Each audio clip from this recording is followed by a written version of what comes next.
हाँ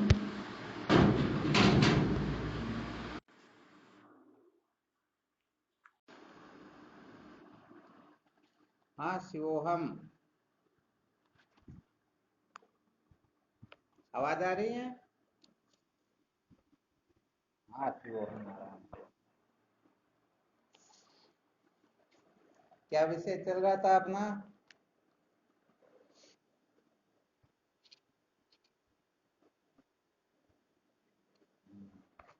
संसार को बनाए रखकर कभी भी सत्य का साक्षात्कार नहीं किया जा सकता।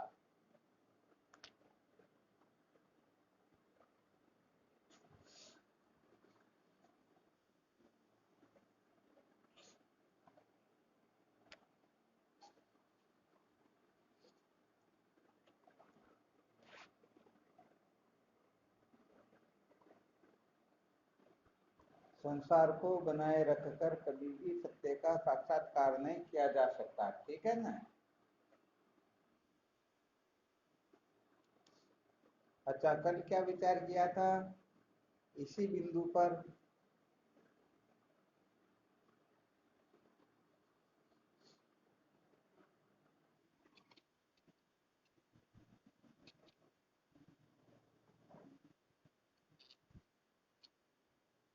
बहुत बहुत सुंदर, अति उत्तम बात है।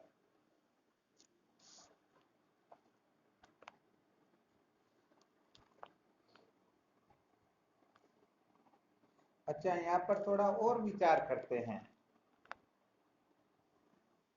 एक तो होता है विनाश और एक होता है महान विनाश। कल जो प्रक्रिया जिस युक्ति से विचार किया था वो तो ठीक ही था, आज और दूसरे ढंग से विचार करते हैं।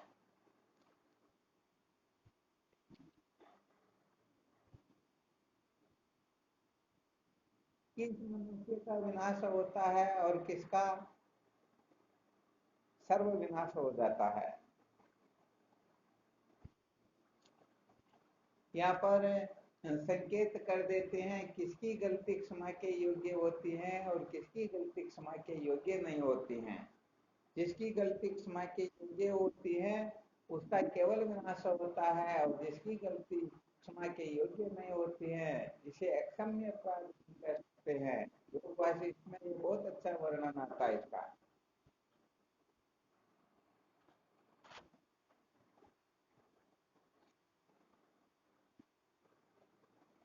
तो किस प्रकार के पादपों की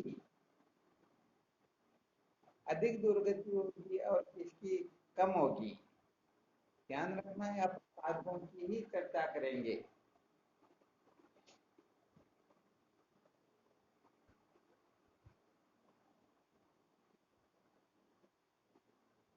कौन बताएंगे?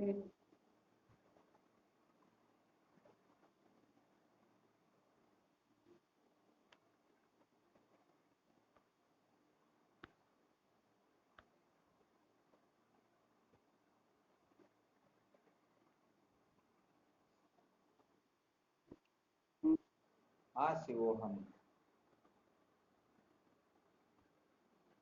संसार में जीव मात्र जो है भगवत प्राप्ति के लिए जन्म से लेकर के मृत्यु तक कुछ न कुछ करता ही रहता है। तो जो साधक भगवत प्राप्ति के लिए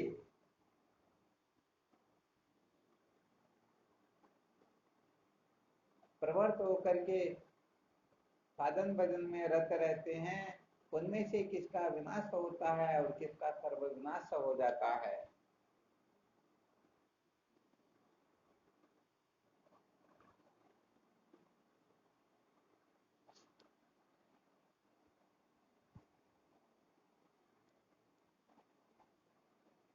कौन बताएंगे?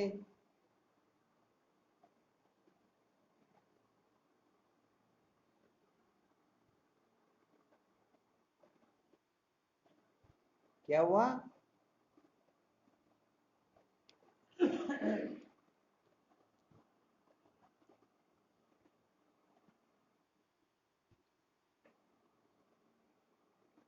चलो ठीक है, अपने को विचार करना है। संसार में जीव मात्र जो है सर्व दुखों की निवृत्ति और परमानंद की प्राप्ति के लिए कुछ न कुछ करते ही रहते हैं। तो किसका करना सार्थक होता है, किसका करना सार्थक नहीं होता, अथवा किस साधक के करने से, क्योंकि विनाश और सर्व विनाश तो उन्हीं का होगा ना जिनको तत्व का साक्षात्कार नहीं हुआ। ये भी थोड़ा बिंदु ध्यान में रखना अपने को। तो यहाँ पर किस प्रकार के साधक कहने का मतलब, जैसे ईशावास्य उपनिषद के 90 मंत्र में जो बताया गया है, थोड़ी उसकी भी व्याख्या कर लेंगे। एक तो कहने का मतलब नरकों में प्रस्थान करना होता है, ये घोर नरकों में जाना होता है। तो किस प्रकार के साधक है नरक की ओर प्रस्थान कर जाते हैं और किस प्रकार के साधक घोर नरकों की ओर प्रस्थान कर जाते हैं। हाँ शिवोहम।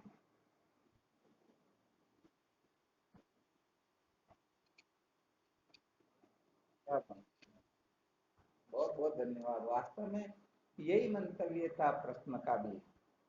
शंका जो की गई ना, भगवान राम को ब्रह्म विद्या का उपदेश करते हुए वशिष्ठ जी महाराज यही तो कहते हैं, अक्षम्य अपराध इसी को कहते हैं ना।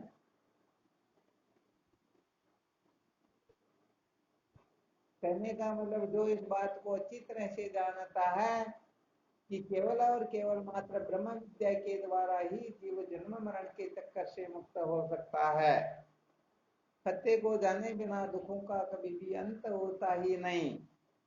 तो कहने का मतलब उस सत्य को न जान करके उसकी ओर प्रवृत्त न हो करके अनात्म प्रपंच की ओर जो जीवन भर लगे रह जाते हैं, समझो उनका जो वह अपराध होता है उसको अक्षम्य अपराध कहते हैं। ध्यान देना अच्छी तरह से। कहने का मतलब तुम साधक इस रहस्य को समझते ही नहीं, और ऐसे साधक यदि ब्रह्म विचार की ओर प्रवर्तन न हो तो उनका अपराध जो है क्षमा के योग्य हो जाता है। अर्थात तो उनको पता ही नहीं है तो बेचारे करे तो क्या करे।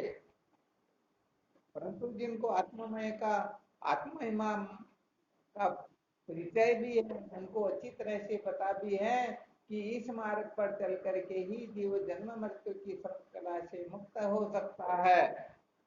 इसके सिवाय नान्य पंथा विद्यते अयनाय, ऐसा जान करके समझ करके भी जो कहने का मतलब इस और प्रवर्तन नहीं होता, उनका अपराध अक्षम्य अपराध कहलाता है। अर्थात जिन्होंने परमार्थ के मार्ग को गौण और संसार को प्रधान माना हो। तो बताओ उनका ये अक्षम्य अपराध होगा या नहीं होगा।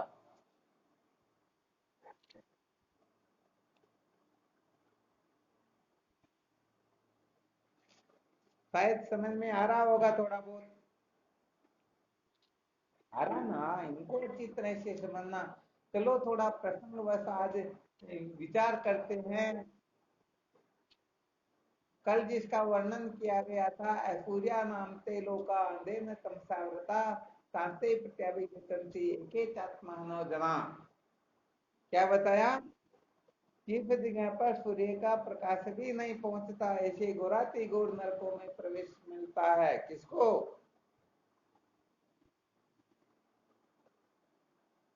किसके लिए संकेत किया गया है। किसके लिए, ये तो आप श्लोक सुन करके श्लोक का भी विचार कर सकते थे।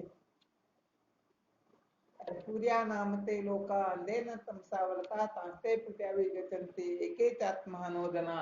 अर्थात यहाँ पर थोड़ा व्यवहारिक पक्ष भी प्रस्तुत कर देते हैं और वेदांत का पक्ष भी प्रस्तुत कर देते हैं।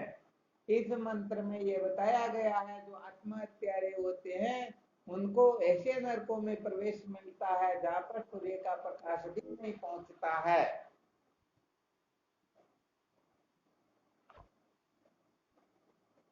आया समझ में? इसका थोड़ा विचार कर लेते हैं। अर्थात जो आत्महत्यारे होते हैं, जिन्होंने आत्महत्या की हो, उनका प्रवेश किस जगह पर होता है? जहां पर सूर्य का प्रकाश भी नहीं पहुंचता, ऐसे घोराति घोर नरकों में उनका प्रवेश होता है। तो यहाँ पर प्रसंग से चर्चा कर लेते हैं कि आत्महत्या होती क्या है। वास्तव में आत्महत्या कहते किसको? कौन बताएंगे?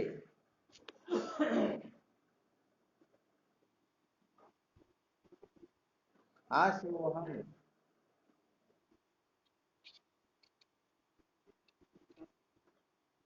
हाँ बहुत अच्छा दृष्टांत दिया, बहुत अच्छी बात।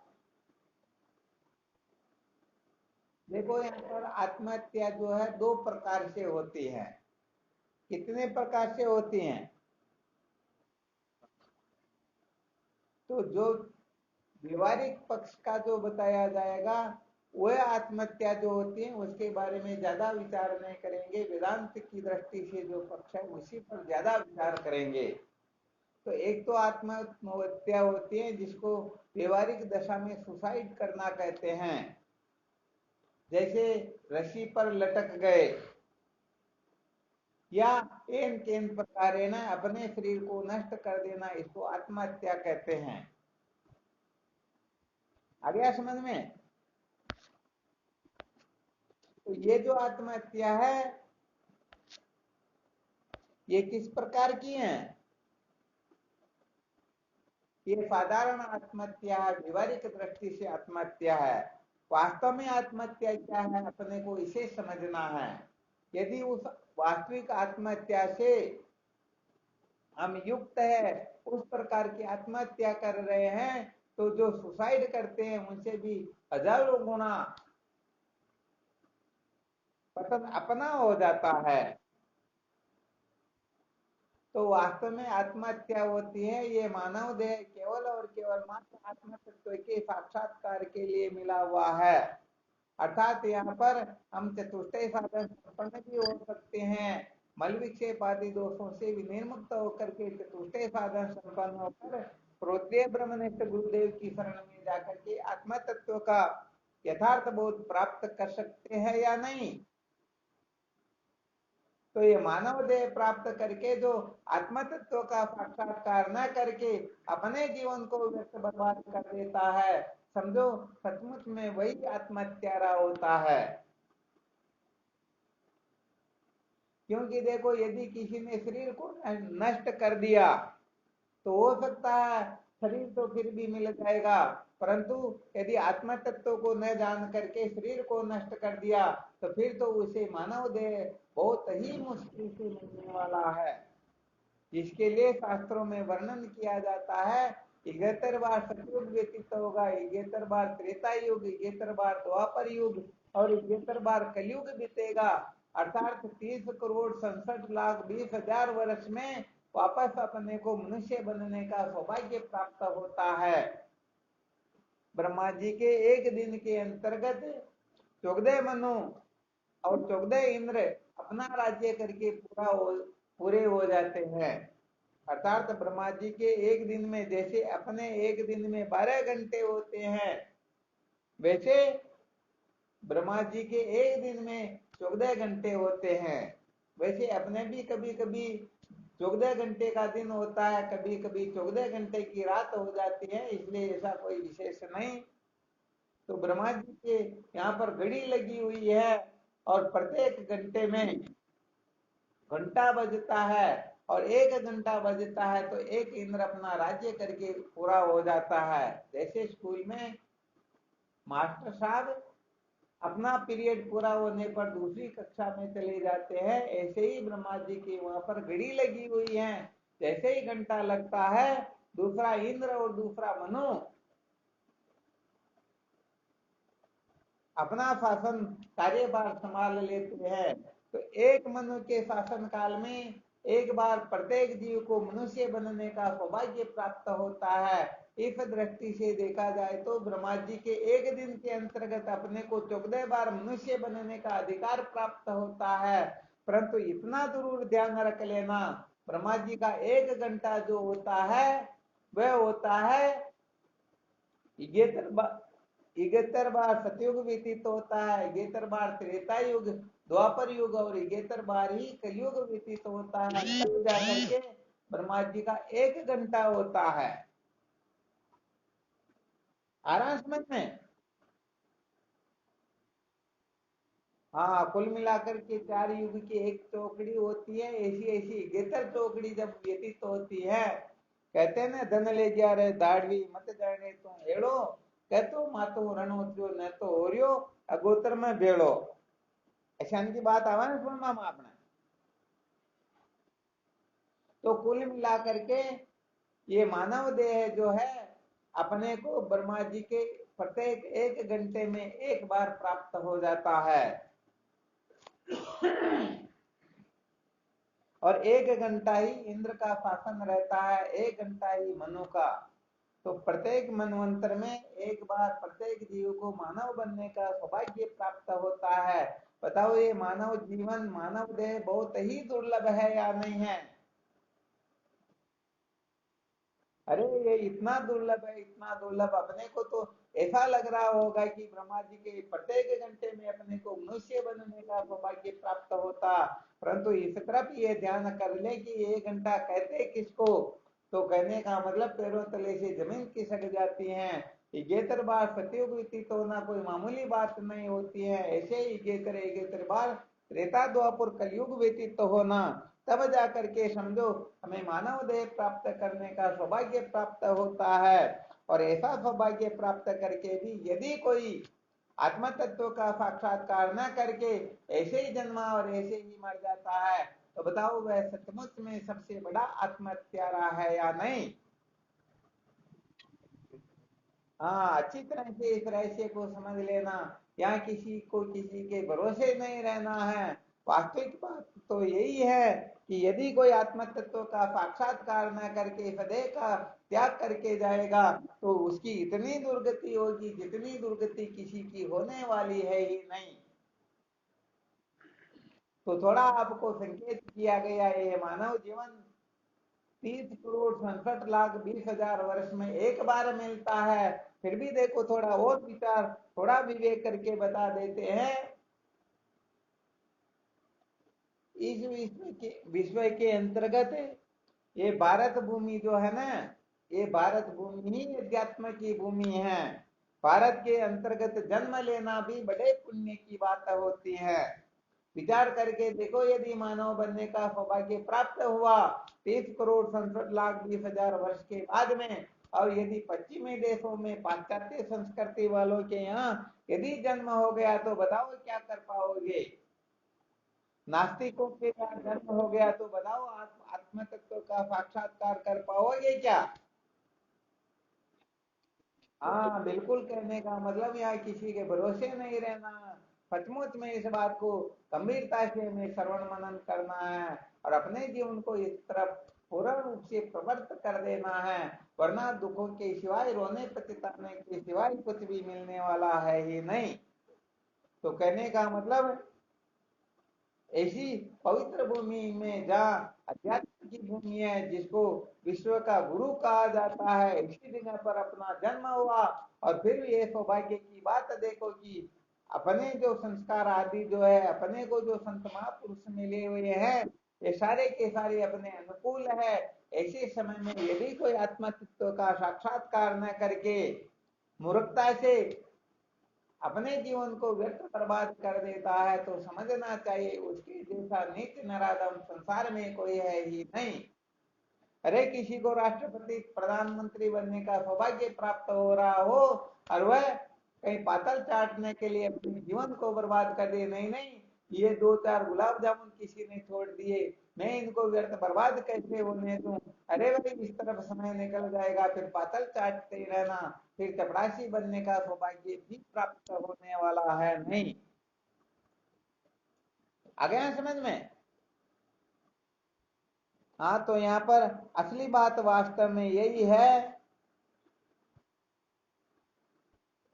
कि जो जो आत्म तत्व का साक्षात्कार न करके, आत्म तत्व को न जान करके जो इस लोक से चला जाता है, वैसे ही याज्ञवल्क्य जी महाराज और गार्गी का जहाँ संवाद होता है वहां पर यही बताया जाता है, हे गार्गी, जो इस अक्षर ब्रह्म को बिना जाने ही चला जाता है उसे कृपण कहते हैं। क्या कहते हैं? अरे श्रुति माता शास्त्रों में बड़ी बड़ी गालियां निकाली हुई हैं, किनको? जो आत्महत्यारे हैं उनको। तो यहाँ पर ये मत समझ लेना कि जो शरीर को फंदे के लटका दे उसे ही आत्महत्यारा कहते हैं। सचमुच में जो आत्मा तत्व का साक्षात्कार न करके ऐसे ही जीवन को व्यर्थ बर्बाद कर रहे हैं, वे भी आत्महत्यारे ही है। और जिन्होंने केवल मात्र शरीर का त्याग किया, वो तो हो सकता है शायद उनका विनाश ही हो, परंतु जो आत्म तत्व को न जान करके चला जाता उसका फिर महान विनाश हो जाता है, जिसके लिए पहले स्पष्ट संकेत कर दिया गया।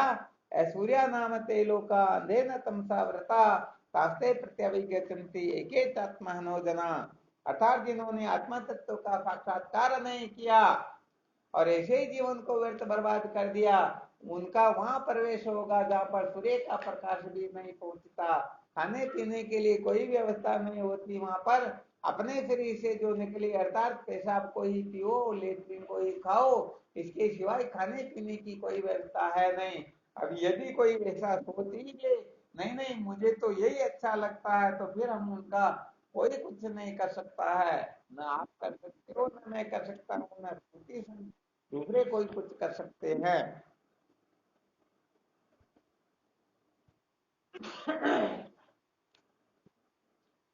आराम समझ में।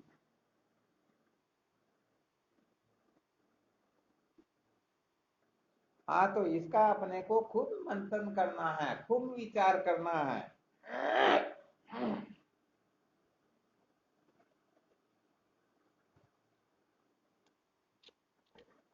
तो शायद आत्महत्या किसे कहते हैं ये शायद आपके थोड़ा बहुत समझ में आ गया होगा।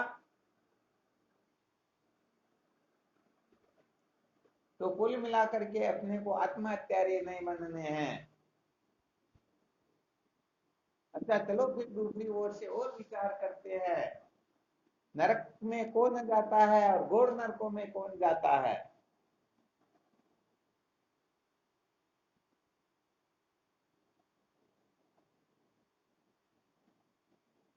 अच्छा, इसमें किसी को कोई शंका हो तो और पूछ लेना भले ही। हाँ, इसको अच्छी तरह से निश्चय कर लेना कि ये कबूक करी करुणा नर देही देख इस दिन हेतु सने। परमात्मा ने बड़ी कृपा करके, ईश्वर की मान कृपा से हमें दुर्लभ मानव देह प्राप्त हुआ है, इसलिए इस देह की हर प्रकार से रक्षा करते हुए केवल और केवल मात्र सत्य के साक्षात्कार की ओर ही अपने को प्रवृत्त होना है। अपने को ये असली आत्महत्या जो बताई है, इस आत्महत्या के चक्कर से अपने को मुक्त होना है। और संसार में जो सुसाइड करके आत्महत्या की जाती है उनके बारे में तो कभी भी सोचना ही नहीं, क्योंकि ये ऐसे पाप होते हैं कि इन पापों का प्रायश्चित, इन पापों का भुगतान कभी हो नहीं सकता। पता नहीं कल्प कल्पांतर तक ये जीव अंधकार में नरकों में सड़ता ही रहता है। आ गया समझ में? हाँ, तो इसका खूब मंथन करना अपने को।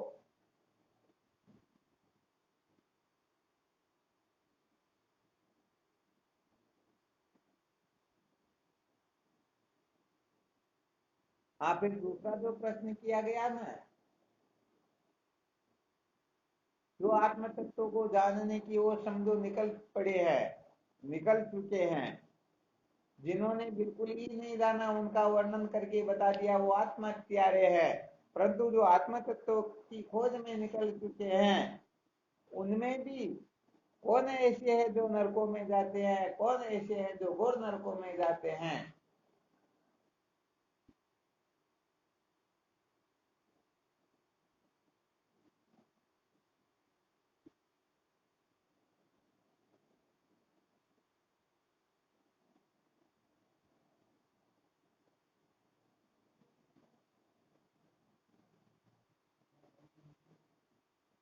आवाज आ रही क्या?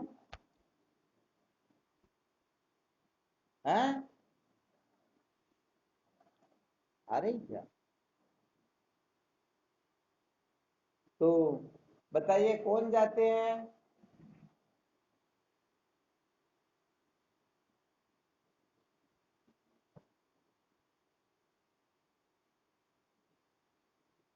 अच्छा, पहले जो वर्णन किया ना वो मानव मात्र के लिए किया।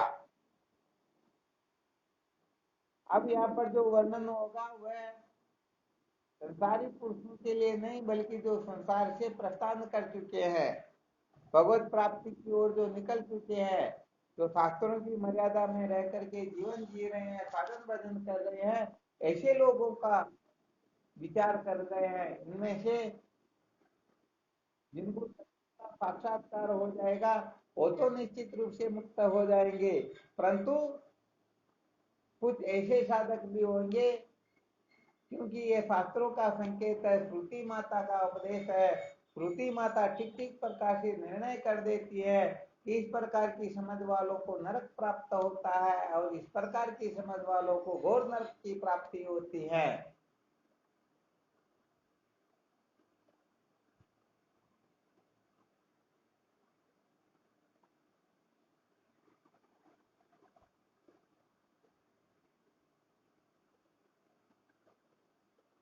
क्या बात हुई, कोई बोले ही नहीं? हाँ शिव ओम बोलो।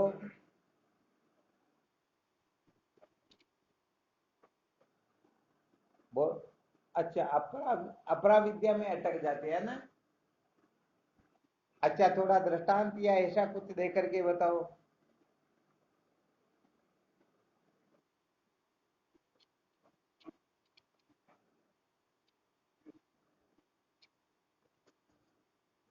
अच्छा,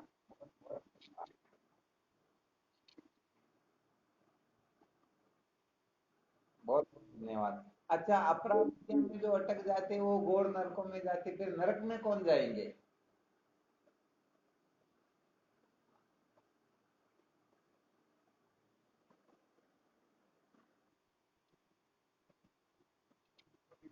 नहीं, यहाँ पर वो तो नरक में क्या जाएंगे, नरक में ही पड़े हुए हैं। उनका तो यहाँ वर्णन ही नहीं। यहाँ पर साधकों का वर्णन किया जा रहा, जो भगवत प्राप्ति के लिए निकल चुके हैं, साधन भजन कर रहे हैं, ऐसे साधकों का वर्णन करना अपने को।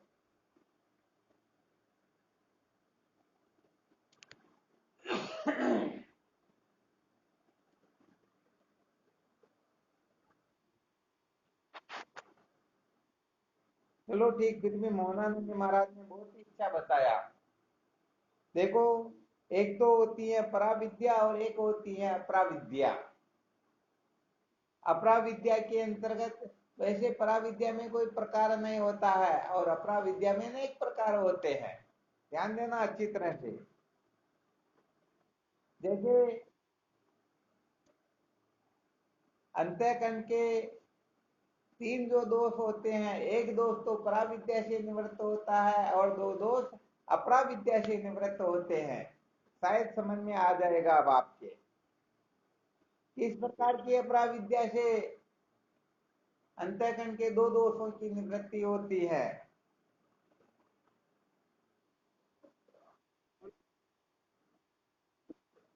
मल विक्षेप। हाँ, मल विक्षेप की निवृत्ति किससे होती है? हाँ, बस बस बस बस। समझो, काम ही हो गया। अच्छा बताओ, ये कर्म उपासना अपराविद्या या प्राविद्या है? अपराविद्या। तो देखो, बात ऐसी है, थोड़ा संकेत कर देते हैं, अच्छी तरह से गांठ बांध लेना। वैसे देखा जाए तो अपराविद्या का यदि कोई सदुपयोग करे तो यह जन्म मृत्यु की श्रृंखला में मुक्त करने में बहुत बड़ी सहायक होती है। परंतु यदि कोई अपराविद्या का अभिमान कर लेता है तो यही अपराविद्या उसके पतन में मुख्य कारण हो जाया करती। ध्यान देना अच्छी तरह से। अच्छा बताओ, बिना पराविद्या के, बिना ब्रह्म साक्षात्कार के किसी भी साधन प्रणाली के द्वारा जीव विद्या के बंधन से मुक्त हो सकता है क्या? नहीं हो सकता है। तो देखो क्या होता है, इस संसार के अंतर्गत अनेक प्रकार के साधक होते हैं। तो बहुत सारे साधक तो ऐसे होते हैं, बहुत सारे साधक तो क्या करीब करीब ऐसे ही समझ लीजिए। समझो 100 में से 80 साधक तो ये कर्म धर्म कर्म में लगने वाले ही होते हैं। तो ये धर्म कर्म में लगने वाले जो साधक होते हैं, ये धर्म कर्म की कक्षाएं पूर्ण रूप से उत्तीर्ण करके आगे से आंख बंद कर लेते हैं, कहते हैं अरे भाई अब हम आगे कुछ भी, आगे हमको किसी की आवश्यकता नहीं है। आगे से आंख बंद कर देने के कारण क्या होगा, क्या होगा?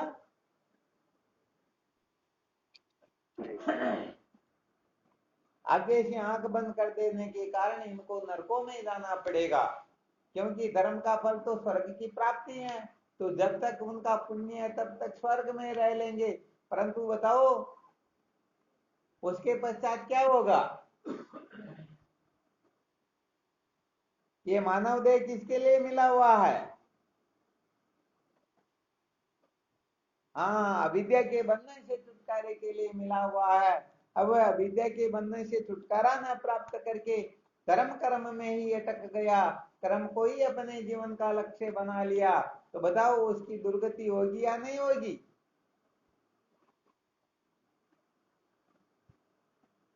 अरे भाई निश्चित रूप से होगी, डरने की आवश्यकता ही नहीं है। ये श्रुति माता का संकेत है, ईशावास्य उपनिषद का 9वां मंत्र इसी बात का संकेत करता है। अंधम तम पर विसंति ए विद्यामुपासते ततो भूये युते तमो येऊ विद्यायाम रता। अर्थात जो विद्या से ग्रसित है उनको तो नरकों में जाना होगा, परंतु जो विद्या में अटक जाते हैं उनको फिर घोर नरकों में जाना पड़ेगा। तो यहाँ पर अविद्या का अर्थ होता है कर्म और विद्या का अर्थ होता है उपासना। ध्यान देना अच्छी तरह से, यहाँ पर विद्या का अर्थ तत्व ज्ञान से नहीं है। तो कहने का मतलब यह है, यदि कोई कर्म कर्म में ही अटक करके जीवन भर उसी को अपने जीवन का लक्ष्य बना करके वहीं अटका हुआ रहता है और आगे से आंख बंद कर लेता है, मानव जीवन के वास्तविक लक्ष्य को प्राप्त न करके तो धर्म कर्म में अटका रह करके बाकी उपासना और ज्ञान की अवहेलना कर देता है, तो उपासना और ज्ञान की अवहेलना करने के कारण उसे नरकों में जाना पड़ता है। ध्यान रखना अच्छी तरह से, भले ही वो कितना भी बड़ा धर्मात्मा क्यों ना हो जाए, परंतु यदि कोई ज्ञान की अवहेलना कर देता है तो ज्ञान की अवहेलना करने मात्र से उसे नरकों में जाना पड़ता है। यहाँ पर ऐसा मत समझ लेना कि किसी के लिए रियायत हो जाएगी, रियायत का तो यहाँ कोई काम ही नहीं है। अच्छा, फिर घोर नरकों में कौन जाएंगे? ये तो हो गए नरकों में जाने वाले, फिर घोर नरकों में कौन जाएंगे? अरे भाई जो धर्म कर्म की कक्षा उत्तीर्ण करके जो भक्ति की कक्षा में बैठ गए, उपासना की कक्षा में बैठ गए, और वहां उपासना की कक्षा को भले ही पूर्ण रूप से उत्तीर्ण क्यों ना कर लिया हो, फिर भी उपासना की कक्षा परिपक्व होने के पश्चात यदि कोई ब्रह्म विद्या की ओर प्रवृत्त नहीं होता है, आत्मा विचार को महत्व नहीं देता है, तो देखो ये जो साधक है उपासना वाला, बताओ आत्म तत्व के बिल्कुल नजदीक पहुंचा हुआ है या नहीं पहुंचा हुआ है? हाँ, अभी वो कर्म वाला तो अभी केवल रवाना हुआ और ये आत्म तत्व के नजदीक ही पहुंच गया है। तो देखो आत्म तत्व के नजदीक पहुंच करके भी जो ज्ञान की अवहेलना कर देते हैं, या मूल मंत्र इतना ही ध्यान रखना, जो ज्ञान की अवहेलना करते हैं उनकी दुर्गति होती है। तो कर्म कांडी यदि ज्ञान की अवहेलना करे तो कोई बड़ी बात नहीं होती है, क्योंकि ज्ञान के अंतर्गत कर्म आदि का त्याग होता है, परंतु उपासना के अंतर्गत अपने इष्ट की कृपा भी प्राप्त हो जाती है और उनका अंतःकरण भी शुद्ध हो जाता है। वो बहुत सारी बातों को अच्छी तरह से समझ लेता है, तो वह जानबूझ करके आत्म तत्व की अवहेलना कर रहा है, इसीलिए उसे फिर घोर नरकों में जाना होता है। पहले बताया ना, जिन्होंने परमार्थ के मार्ग को गौण और संसार को प्रधान माना, अर्थात जो आत्मा तत्व के बारे में जानते हुए भी आत्मा तत्व की ओर प्रवृत्त नहीं होते हैं, ऐसे लोग ही घोर नरकों में जाते हैं। तो ईशावासी उपनिषद का नवा मंत्र यही संकेत करता है, अंधम तम पर भी संति ए विद्यामुपासते, जो अविद्या में अर्थात कर्म कांड में लगे हुए हैं उनका नरकों में प्रवेश होता है। परंतु ततो ततो ततो भूये युवते तमो एवं विद्यायाम रता, जो विद्या में रहता है और विद्या का मतलब उपासना में रहता है और ज्ञान की ओर से आंख बंद कर लेते हैं, ज्ञान की अवहेलना कर देते हैं, ज्ञान व ज्ञानी जनों का विरोध करने के कारण इस बात का अच्छी तरह से ध्यान रख लेना चाहिए। कहने का मतलब यदि कोई आत्मवेता का विरोध करता है, आत्मज्ञानी का कोई विरोध करता है, तो समझो समस्त विश्व को जलाने का जितना पाप लगता है उतना पाप ब्रह्मवेता महात्मा का विरोध मन में ठान लेने मात्र से, मन में संकल्प कर लेने मात्र से इतना बड़ा पाप उनके सिर पर चढ़ जाता है, जो शायद किसी योनि में उस पाप से छुटकारा प्राप्त नहीं किया जा सकता। क्योंकि आत्मवेता जो है वो समस्त संसार के समस्त जीवों के मूल होते हैं, क्योंकि आत्म तत्व समस्त जीवों में सम और समरूप से स्थित है या नहीं है। हाँ, इसीलिए तो अपने शास्त्रों में कहीं कहीं पर ऐसा संकेत भी किया गया है, यदि कोई ब्रह्मवेता महात्मा को एक बार भोजन करवा देते हैं अपने घर पर लाकर, तो उनको पूरी सृष्टि के समस्त प्राणियों को पुण्य भोजन कराने का जितना पुण्य प्राप्त होता है उतना पुण्य केवल एक ब्रह्मवेता महात्मा को भोजन कराने के लिए ही उनको प्राप्त हो जाता है। तो यहाँ पर कुल मिलाकर के जो ज्ञान की अवहेलना कर देते हैं, ज्ञानी जनों की अवहेलना कर देते हैं, तो उनके लिए कहा गया है ऐसे लोग भले ही साक्षात भगवत कृपा क्यों न प्राप्त कर चुके हो, फिर भी उनको घोर नरकों में जाना पड़ेगा, क्योंकि ये श्रुति माता का संकेत है। ध्यान देना अच्छी तरह से। इसलिए संसार में सब जगह चाहे कितनी भी गड़बड़ घोटाला क्यों न करना पड़े, क्यों न हो जाए, कोई दिक्कत की बात नहीं है, परंतु यदि ज्ञान की अवहेलना, ज्ञानी जनों की अवहेलना कर दी तो इस संसार में उनका कहीं पर ठोर ठिकाना नहीं रहेगा। कहने का मतलब सदा सदा के लिए मूल सहित भस्मीभूत हो जाएंगे, कभी भी उनको मानव देह प्राप्त होने वाला है ही नहीं। अरे भाई, जैसे किसी साधारण व्यक्ति को कह दिया जाए नमक की थैली दे करके, भाई देखो तुम इसका ध्यान रखना, अब यदि वह ध्यान न रखे तो 5 रुपए का ही तो नुकसान हुआ। परंतु यदि 1 करोड़ रुपए का हीरा हो किसी को दे करके जाए और वो ध्यान न रख करके व्यर्थ ही बर्बाद कर दे, तो बताओ उसको सजा बड़ी मिलेगी या नहीं मिलेगी। अरे भाई, एक तो कोई आप और हम जैसों के घरों में कोई चोर जा करके चोरी कर ले, और एक जो राजा के वहां, चक्रवर्ती सम्राट के वहां चोरी करने की फिराक से ही चला जाए, बताओ किसका दंड ज्यादा मिलेगा। हाँ, बिल्कुल सत्य बात है। कहने का मतलब बात यहाँ पर यह होती है कि यदि कोई कितने लोगों का मर्डर कर दे फिर भी शायद सजा कम होगी, परंतु राष्ट्रपति प्रधानमंत्री के बारे में मन में यदि कोई संकल्प भी कर ले, विचार भी कर ले, किसी को थोड़ी बहुत भनक भी लग जाए, बताओ उसके साथ में क्या व्यवहार होगा।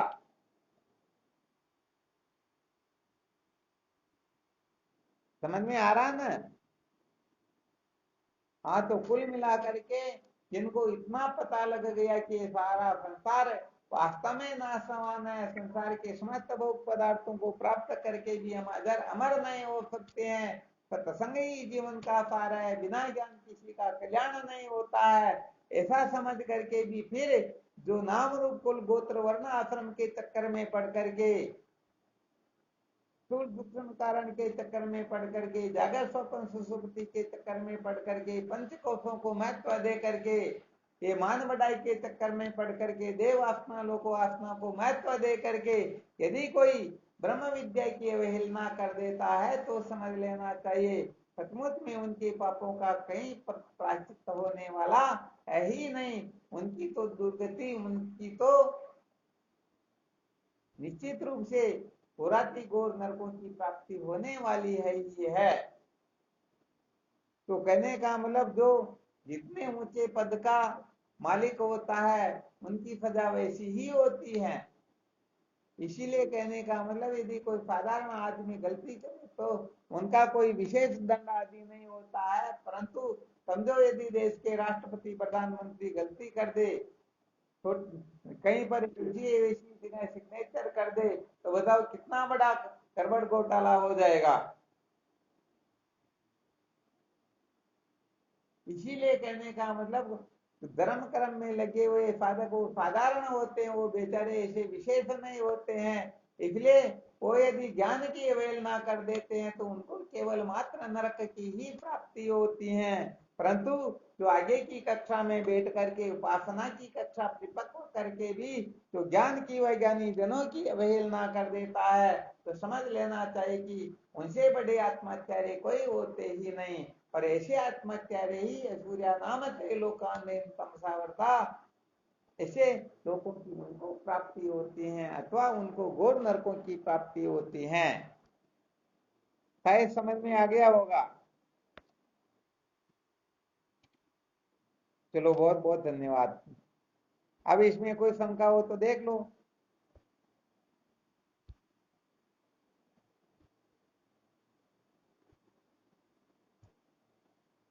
चलो इसका खूब मंथन करना, खूब विचार करना।